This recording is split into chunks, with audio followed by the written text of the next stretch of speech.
Good morning, listeners and viewers, and welcome to the Mind, Body, Spirit Network's High Vibe Tribe expert interview today. My name is Liz Garcia. I'm your happy host, and I'd love to bring visionary thought leaders, luminary healers, significant and alternative agents of change, transformational leaders in their field. And today is no exception. But before I introduce you to our special handsome guest out of Carmel, California, one of my favorite places on the earth, I'm jealous. I already told our guest he's got to make room for me. So here's some questions to get you going. Do you think your fate is locked by your genes and your family history? I know I like to blame my parents for everything, so. Or if you're worried about the genetic hand you've been dealt determines your destiny, I want you to not worry any longer. You are not destined. You're the master of your own fate, as our guest likes to say. We are not victims of our genetic code. We are masters of our fate. So today, we have a renowned specialist in the world of epigenetics, and we'll find out what that is in a minute. And his name is Dr. Kenneth R. Pelletier. And I meant to ask you, Kenneth, how to pronounce that properly. Is it That's Pelletier? the good French pronunciation. What's that? That's the very good French pronunciation. Okay. What do most people call you? Pelletier? Yes. Would you prefer Pelletier? That's nice. I like hearing that. That's nice. Dr. Pelletier, for you out there that, it's a little easier to understand. And one of the reasons we bring in specialists like this is because we are partners with the Shift Network, and they're really aligned with the message that we're trying to share to help people, introduce people to really masters in the field of alternative health and medicine, and coming up with some opportunities for you to learn more with some of the courses that they offer through the Shift Network. But it all starts with an interesting interview or webinar with the presenter. But we're going to get into that at the end because it's dated material. We want you to get to know Dr. Pelletier first, and then we'll talk about his work and his books and all that good stuff, because it's fascinating stuff, and it's well worth listening in, you guys, because if you want change in your life, there's a way to go about it. So Dr. Kenneth R. Pelletier, PhD, MD, is a clinical professor of medicine at the University of California, San Francisco School of Medicine, and former clinical professor of medicine at the Stanford School of Medicine. Another great place to live, by the way. That campus is awesome. I love Stanford University's campus. You're in a nice part of the world there, mister. He is also chairman of the American Health Association and is a vice president with American Specialty Health.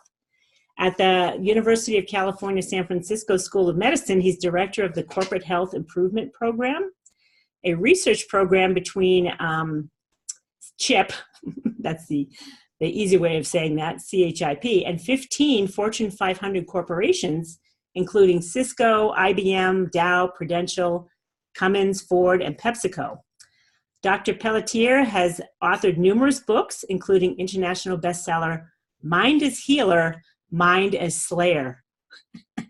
Now that's like, the truth of that statement is actually, pretty profound, as you know. He is a peer reviewer for several medical journals, including the Journal of Occupational and Environmental Medicine, and serves on a number of corporate boards. He has published over 300 professional articles and has appeared on ABC, CBS, CNN, NBC, and the BBC to discuss his research. And we're going to get a little peek under the blanket here into his research today, because it's really fascinating stuff. So before I go much further, Kenneth, I just want to say, which I mentioned to you earlier, a lot of my audience is aware that I am a student of Dr. Hawkins' research into consciousness. And what's funny about Mind as Slayer is that on the map of consciousness, the body calibrates at 200, which is basically neutral. The body's neutral, but it has power and it's positively oriented. And it's a logarithm. It's 10 to the 200th power is the body. The mind, on the other hand, is 10 to the 400th power, which, if you know logs, that's a huge leap up. So I like to tell everybody, when you say mind is slayer, if you're not thinking about your body in a positively oriented light, you're slaying it with the mind. I mean, would that be kind of an accurate depiction of that? When you understand the power of the mind and the power of the body. Very much. So I'm like, you gotta love that body. When you get it, you're like, you gotta use the mind here. You gotta say, okay, I understand now that whatever my mind is telling the body's like, you win, you're the master of me. So I love on the body every day as much as I can. All right, so I think we all need to know what the heck epigenetics is and why it matters. And how did you get into it? How's that? Thank you for the introduction. Well, I think most people and most health and medical professionals think about genetics like the hard drive on your computer, that, it's a set of invariant laws, rules, and regs that run your computer. And epigenetics is basically just the opposite of that. Epigenetics is more like an interactive software.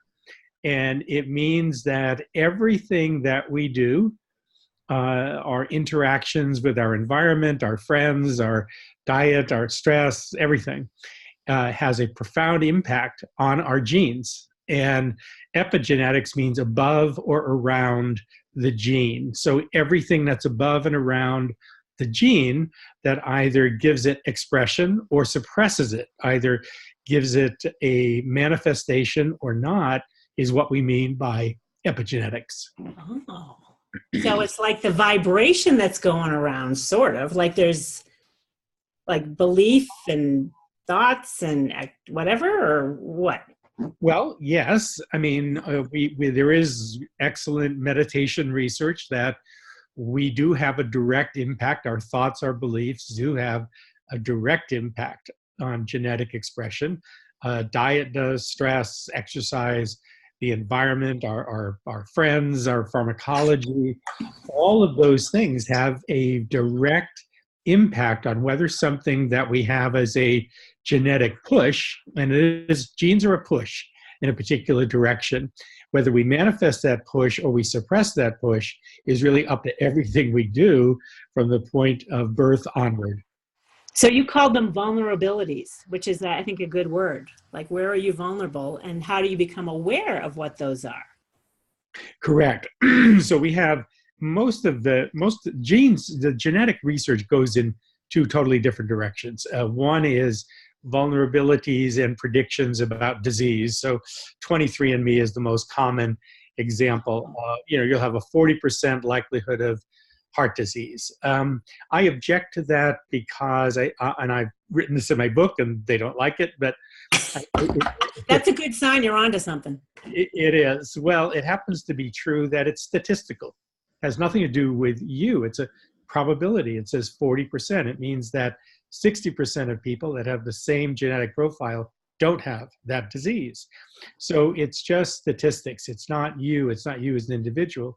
The other approach, which is more health-oriented, is what we call healthy biomarkers. So what's a biomarker? A biomarker example would be cholesterol. So with your listeners 10 years ago, if we asked, what's your cholesterol? Most of them probably would not know. Today, if you ask that question, almost everybody knows. So cholesterol is a biomarker. It's a number that's attached to a particular biological function, and we have to know whether that's too high or too low and what to do about it. So that's the healthy biomarkers approach, and the goal there is optimal health, not susceptibility or vulnerability to disease. So can you kind of like beef up the good biomarkers some way, or kind of lean on them, or are you not saying that necessarily? No, you are actually, and yes, absolutely you can. And part of our research here is looking at what we call a tripartite assay, and we can get into that later, but it's the genetic profile, the blood, and the biome, the digestive tract. And when you have all three of those measures, you have a complete biochemical picture of who you are. Once you have that information and once you know what affects that biochemical profile, then you can move it. You can move it toward better digestion, less stress, improved diet, improved environmental interaction, improved relationships with friends. And you can also then suppress or subdue things like excessive inflammation. So excessive inflammation leads to heart disease, arthritis, irritable bowel syndrome, even cancer. If we know we have excessive inflammation in our biology, there are things we can do with all of those variables, by the way, to help it to normalize. So a tendency towards excessive inflammation is something you can see. Yes, Okay, right. so that's a vulnerability. Correct. Okay.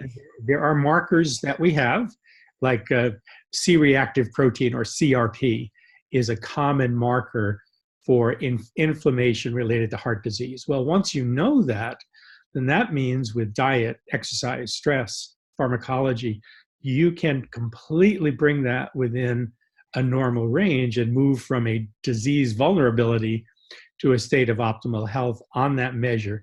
And with virtually all of the other measures, of which there are hundreds of measures that we can get, you can do the same thing. So it's that we are, see your puppy dog.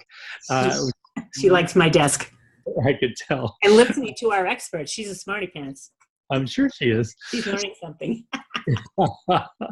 So that we can move these into a profile that is healthier, both for optimal health and, by the way, for longevity. Now, it's something we don't think we can influence, but absolutely we influence the length of our life. And the quality of it. Absolutely. Right? Absolutely. If you're going to get hit by a bus next week, let's have a good week. All right. I tend to joke a lot. That's good. So what kind of test, I mean, is there a particular test that someone would take for this, or a simple blood test sufficient? Well, there are probably 100 companies. I get a new email a week about a You're on the watch list, I'm sure. On the watch list about companies starting up with genetic testing. Most, honestly, are not very good. It's way ahead of what the science can prove. And actually, I would put 23andMe in that category of way beyond what the science can support. Okay, having said all that, there are about 7 or 8 companies, and we could talk about a few of them, but there are about 7 or 8 companies that actually do a very good job of testing the genetic, blood, and biome assays and give you incredible information. Like they'll say, eat almonds, don't eat almonds, eat walnuts, because genetically you're not programmed to digest almonds very well, but walnuts on the other hand have a very beneficial effect. So it gets to a that's specific. Very specific. Cool. It's not a general kind of eat your breakfast kind of prescriptive. It's very, very specific, and they're very accurate. No, wow. So I don't like to, we don't want to badmouth 23andMe, but it seems like it's just kind of a quick fix, fun thing that you wouldn't recommend people rely on fully. Exactly. Yeah, exactly. It raises a lot of concerns and fears by people. It very seldomly tells you good news. Right. And again, it tells you nothing about what you can do. So our emphasis in looking at healthy biomarkers, the emphasis is on what you can do. To tell you information about which you can't influence, don't have any control, and you're not even sure what it means. Yeah, that's a disservice. For patients, for friends and family that have done these assays, I take the responsibility for giving them that information very seriously. So our emphasis always is on information you can do something about in a very practical way. The other is that you may have skipped over this, but people say, well, there are some diseases that are in fact genetic. That's true. Most of these diseases, they're mostly neurological disorders, show up within the first year of life. So we have fully penetrant, or what they call monogenic diseases that have a high genetic push. You're not going to avoid those diseases. You're going to get them. They show up within the first year of life. After the first year of life, pretty much 95% of what we experience is the quality and quantity of our life is based on what we do, not on our genes. So that's really important. And this is all about, in consciousness, it's kind of interesting. This is free will to decide how you're going to treat yourself, what you're going to eat, right? Everything that we've all been told for decades now is finally sinking in, perhaps. Yes, I would agree. My very early research in the mid-70s was looking at adept meditators and how they could voluntarily control bleeding, pain, infection, heart rate, all of these sort of supposedly autonomic or non-influenceable functions, and actually published some of the first papers on the fact that that was just not true. Oh. That you have a practiced meditator, an adept meditator, that they could regulate all of these biological functions. So now fast forward to the present time, now we're looking at the fact that we can regulate not just organ systems and body functions, we can actually regulate genetic expression, which is quite astounding. It is astounding. So I play a lot with, Dr. Hawkins had tons of ailments, like a dozen of them it could have been crippling, but he used his own consciousness to get rid of them all. And I'm like, oh, I think I can do that. So I've had quite numerous, pain, like shooting through the body, kind of arthritic type of stuff. And I'm like, we're going to get rid of that. And within minutes, it's gone just by putting my attention to it. I do love on it. Love is helpful. I'm like, I love you, and I apologize for the thoughts I had that created this, because it's not true. All those thoughts aren't true. I love you. The body is fascinating. So, all right. This is good stuff, Kenneth. So Thank what you. more so there's companies now that you would rely on to provide this information for people that you work with, or that you like the Yes. research and the findings that they have, and you use that to move forward? Are you doing your own research commercially or not?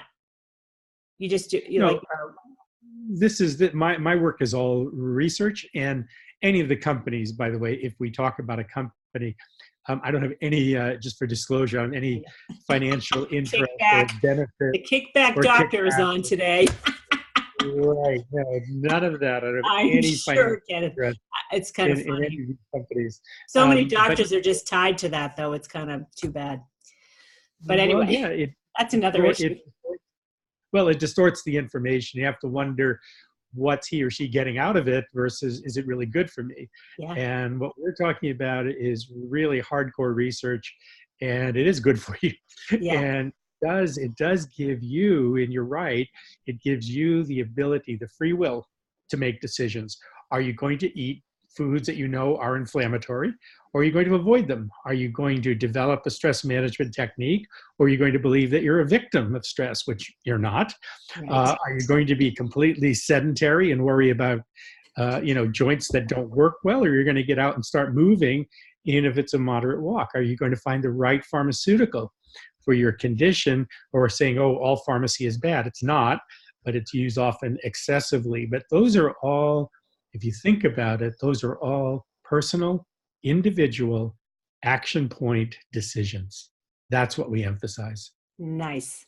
And I noticed you see healthcare moving into the future, and there was a quote from Deepak Chopra as well that said similar things, that it's more of why don't you talk to us about that, where healthcare, as you see it, could stand to go, and hopefully is going in that direction. Right. Well, if you think about it right now, first of all, we don't have a healthcare system. That's the worst misnomer I've ever heard. I've railed on this since my first book in 1977. And it's not, what we have is a disease management industry. Now, that's not pejorative. Ouch. Pejorative. No, I know, but it's the truth. Right. Well, disease is the province of medicine. That's what it's all about, identifying and treating disease. Management follows from that. You help with pharmacology and surgery to manage that disease, hopefully with the assistance of the patient. In industry, it is 1/10 of the entire domestic product. 1/10 of the U.S. economy is devoted to medicine. So therefore, it's clearly an industry by every No kidding. word. So we don't have a healthcare system, but what I see in the future is a healthcare system. And it's a system that as a country, as a community, as individuals, as family, we are promoting health. We're practicing prevention, which is one of the 4 Ps, if you will, of this future. Yep. It's personalized. So it's beyond guidelines.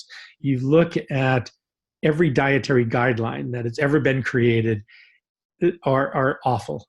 And there was a study in Journal of the American Medical Association about a year ago. And they looked at the top 10 diets in terms of did they, in fact, they induce weight change, weight loss.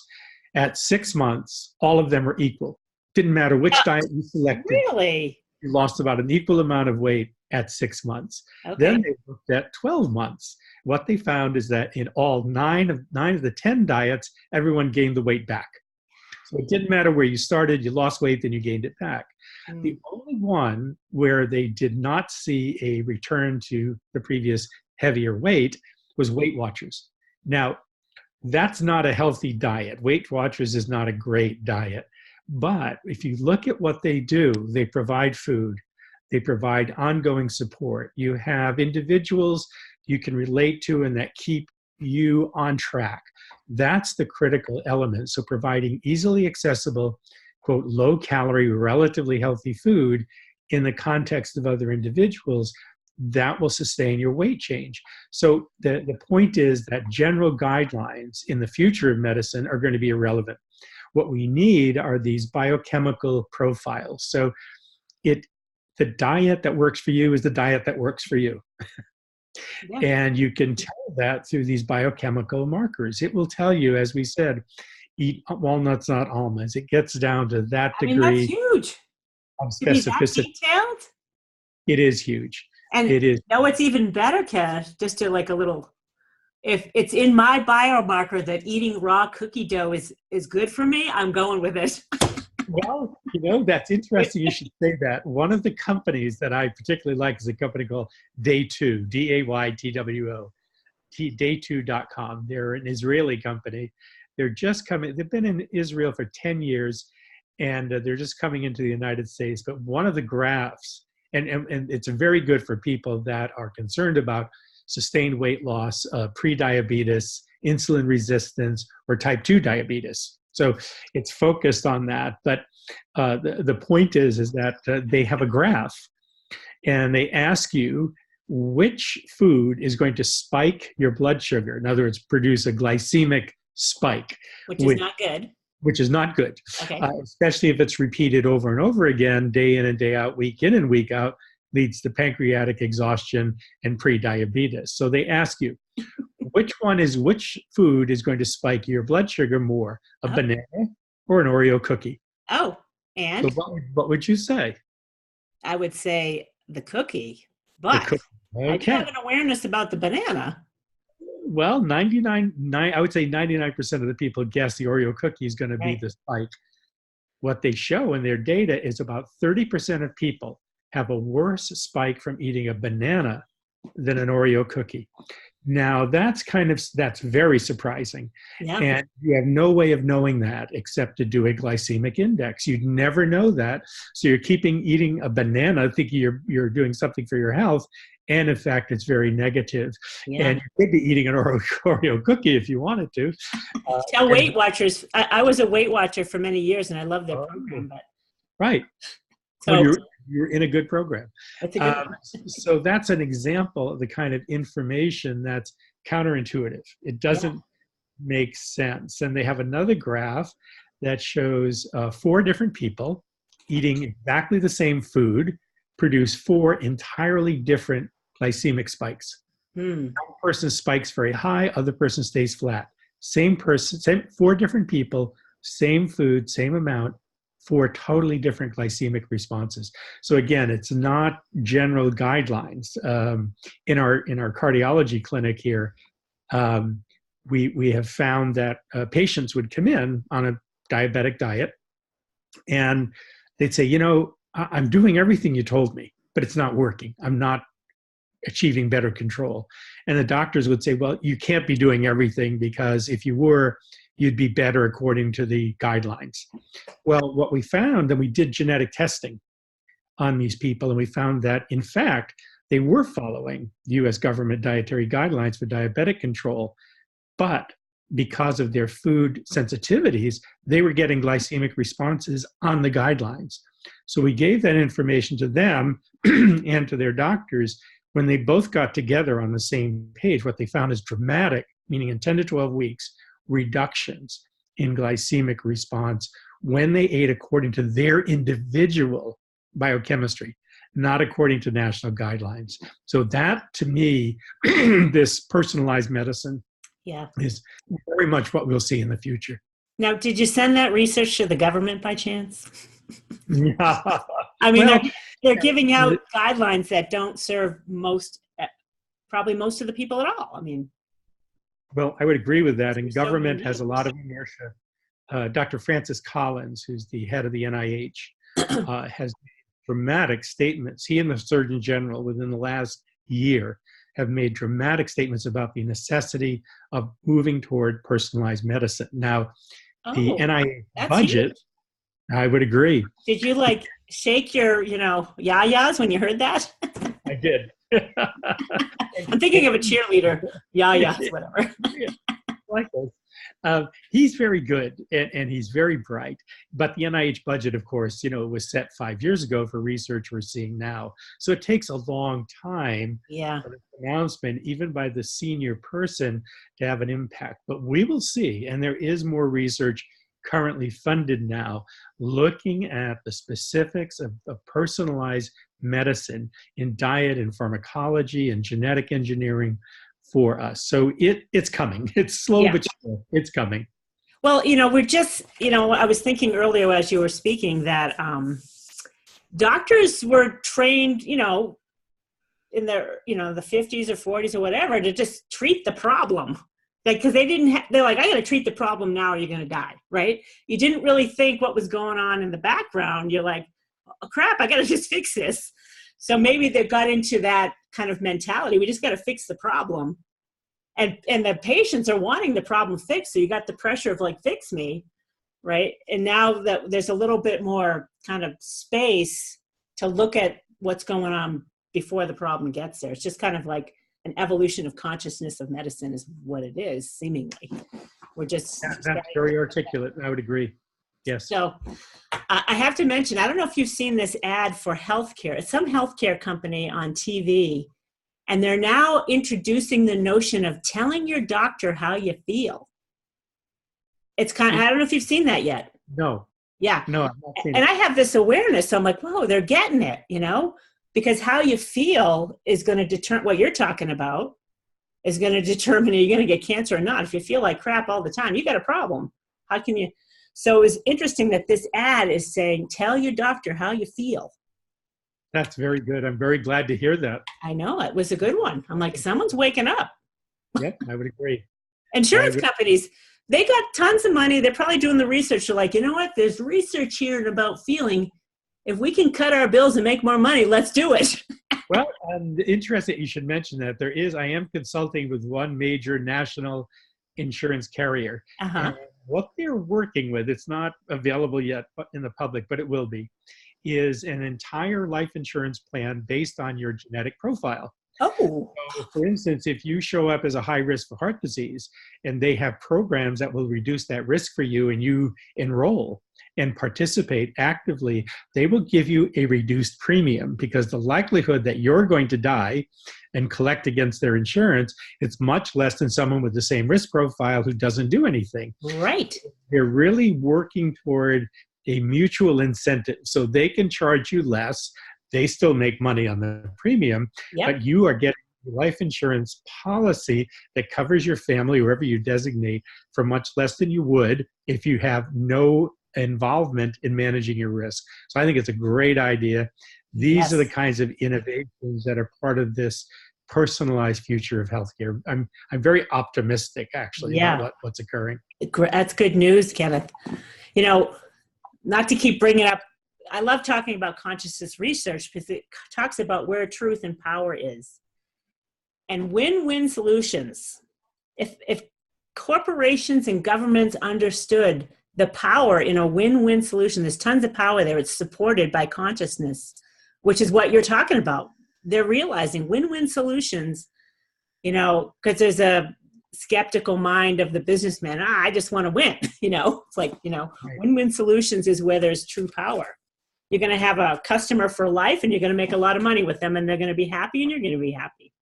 Well, that's true. And in addition to my genetics area, which is really a focal area of research, my general research area for 30 years, as you brought up in the introduction, has been working with Fortune 500 companies and interventions in those companies with their employees for clinical and cost outcomes. So, what we do is we look at where are they spending a lot of money, because a self-insured company, when they pay for medical bills or hospitalizations or disability, it's not the insurance company's money. Insurance companies do nothing. They collect money, they do marketing, they do enrollment, that's it. The corporations are the ones that actually, whose money is at risk. And the cost of medical care is actually one of the most uncontrolled costs for any major corporation. So we meet twice a year with the medical directors from Ford, Dow, and IBM, and Lockheed Martin, et cetera. And we develop programs and demonstrate to them that there are at least as good, if not better, clinical outcomes and a much better return on investment. So for every dollar that they spend on keeping their employees healthy, high performance and productivity, they will get back anywhere between $3 and $5 in earnings. Oh. And, yeah. We actually published a study 2 years ago now that was in the Journal of Occupational and Environmental Medicine that was picked up by the Wall Street Journal and virtually every other business journal and magazine, that demonstrated that companies that have health programs in place versus companies that do not. So they were matched pair of companies with health programs and paired with those that don't, that over 6 years, there was a 250% greater return on the stock to the stockholders in the companies with health programs. So by health programs, do you mean not only do you get health benefits, but they're taking a part in your own well-being, making sure that all the bases are covered? Or is that Correct. what you mean? Like? Yes. So an obvious one would be smoking cessation. For employees that smoke, there'll be a smoking cessation program that the company pays for, or weight loss, or hypertension control, or whatever the condition is, chronic pain, predisposition to breast cancer, all programs like that, where the company says, hey, we have a high risk, we're paying a lot of money, we'll invest a little bit to see if we can prevent those, and if we can, let's see if in fact we save money. And the answer to that is unequivocally yes. You can prevent these diseases, and yes, you can make money. And there's a return on that investment. Correct. That's what matters. Yes. I mean, it's nice that life supports life, really. Yes, yeah, I would agree. You care about your employees. And, I was watching this, I was watching this movie from the 1740s, and it's like, you got to feed your slaves and your workers. You're not going to get anything out of them. Kind of like it's a modern day solution to slave owners. It's not what we are, but I'm just saying. There's a payoff. Like, how are you going to get anything done if these people aren't feeling good? You're not. Well, if you think about it too, here, we have high unemployment right now, but the problem is that our workforce is aging, and the workforce everywhere in the world is aging, and birth rates are declining. So what that means is there are less new workers entering the workforce to do the work that's needed for the future. And companies, countries, Singapore is an example, Japan is really looking at how do you keep older workers healthy longer, functional, productive, and high performance, because they can't afford to lay them off. They can't afford to let them retire. They've got to keep them involved. And it also means mentally, so consciousness. They've got to keep them involved in challenges that engage them, keep them interesting, engage their don't put them out to pasture. Exactly. Yep, exactly. Okay. So Kenneth, I want to talk quickly about your first book because I love the title. And so Mind is Healer, Mind is Slayer really introduced readers the link between stress and physical illness, specifically heart disease, cancer, arthritis, and respiratory illness. Now, when was that book written? It's been a while. 1977. Wow, okay. So what have you discovered since then? Well, it was interesting because what led to that book in 1977 was the research that I mentioned earlier, which is I was at UCSF, and there was a researcher, Dr. Elma Green at the Menninger Foundation, who had reports of meditators who could control bleeding and pain. But they weren't done in a very rigorous manner, and it was honestly dismissed and ridiculed. But I was intrigued by that, and so I brought some adept meditators to UCSF, and under very controlled conditions at the time, the nervous system was divided into the voluntary and involuntary nervous system, and never the twain shall meet, or like parallel tracks of a railroad.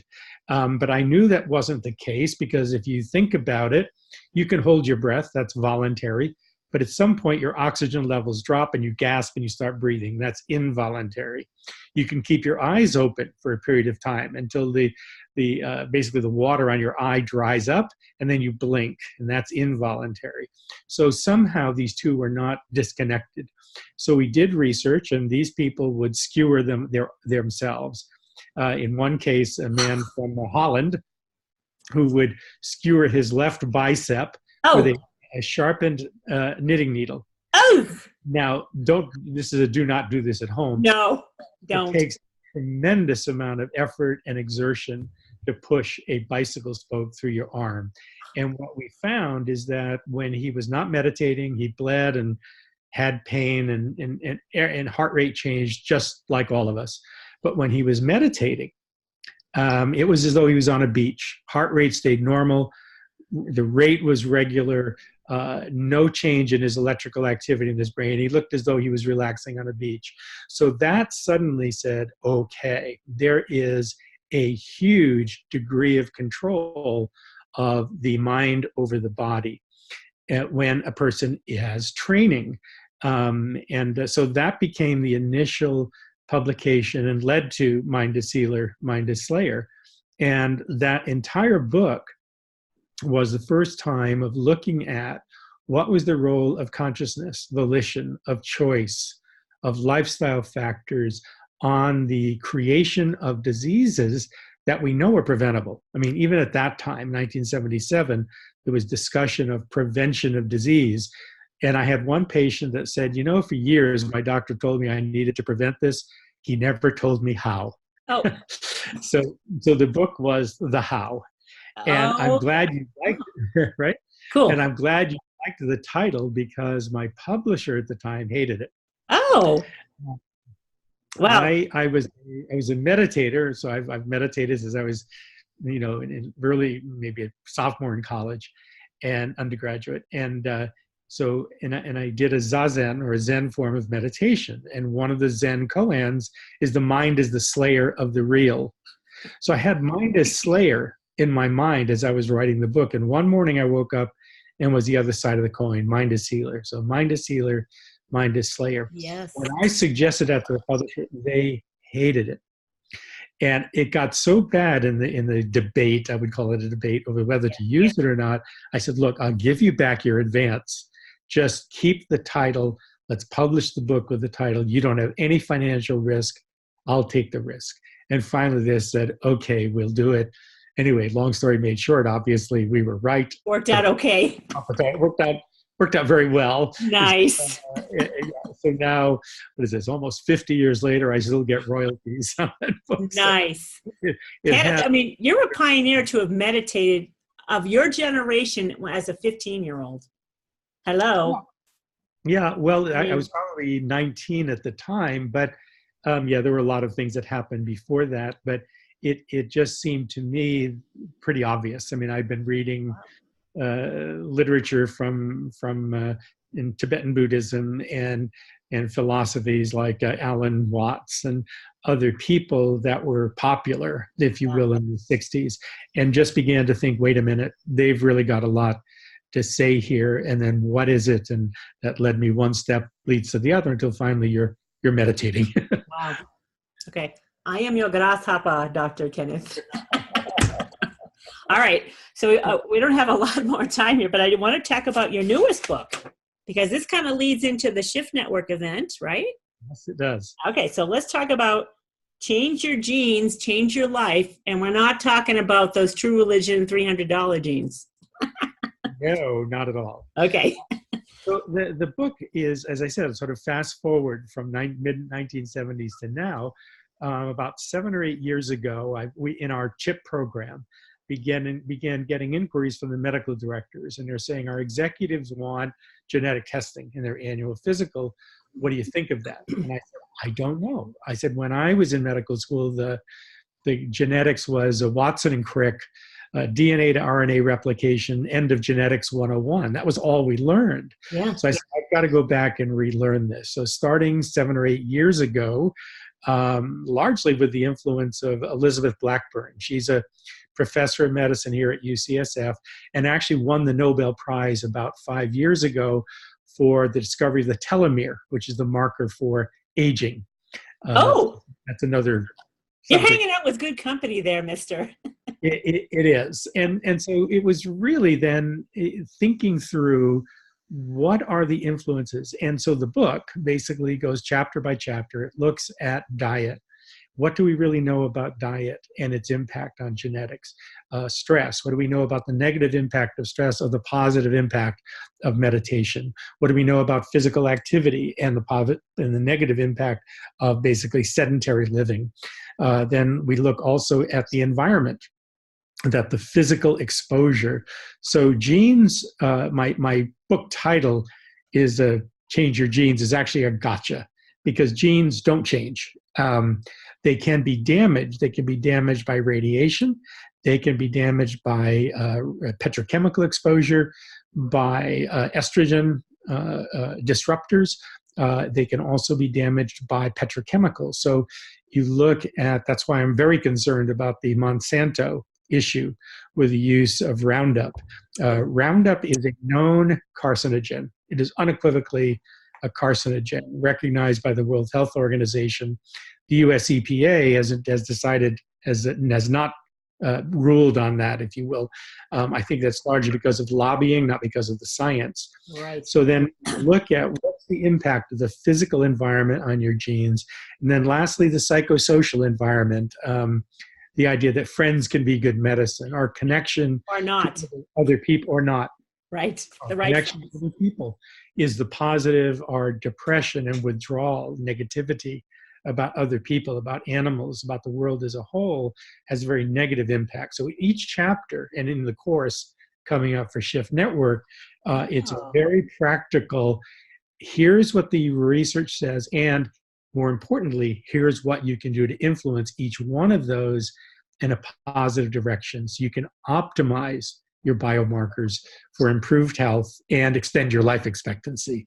So that's the basic message of the book. You don't have to read it now, and what the course will be about. Oh, I'm told. Well, we have a monthly book review, and I'm running out of books. I need to get some books, Kenneth. So I'm like, I knew a while ago, before I understood epigenetics or knew of its existence. I really didn't know until I came across you. I'm like, this is what I've been thinking about for a long time. It's already going on. It's like, I've already had an awareness that it doesn't matter if I have a propensity for something or a vulnerability based on my family's history. I can change that. I've always felt like I can change that. You can. And, sometimes we can not always reverse things totally. It's not 100%, oh, I'm decided this happen and it happens. But you can either change it. You can, in fact, reverse some major destructive parameters of the body, like inflammation. You can reverse that easily. Yeah. Others may have progressed if we wait for too long, if we wait for decades when we know we're doing something wrong. It can take, like exercising when you're 70 versus 40. Well, it's different. You're going to take more exertion, it's take more effort at 70 than 40, but it still has a positive impact, and you can arrest the negative changes, even if you can't reverse them. And that's a critical message. It's good at any age, any time, Yeah. Anything you do Yeah. can have a positive impact. Okay, I have a quick question. Can traumatic events like do something to the genes? Absolutely. I was afraid of that. Yes, trauma has a high degree of impact, and just without going into all the elaborate biochemistry, and basically trauma changes the body's chemistry into a catabolic or an energy mobilization state. And catabolic states are your body is essentially incinerating itself. It's burning up fats, it's burning up proteins. It's raising your heart rate, raising your electrical activity in your brain, raising your blood pressure in order to cope with a stressor, a traumatic incident. Now, if that's changed, if it's resolved, you go back to normal, and there's a whole recovery period that we go through. If you don't change it, if the trauma continues, like post-traumatic stress syndrome, if the trauma continues over months, years, and decades, that is inherently destructive, and it has a very negative impact on your genes, because the genes are saying, oh, well, looks like you need a lot of cortisol. So I will turn on the cortisol gene and provide you with more cortisol, which is very destructive. Or you need more inflammation to keep your joints rigid so that you can engage in combat. So I'll continue to create an inflammatory response in your body. So the genes are in some ways dumb, in the sense that they're following our directives. And so we have to be careful.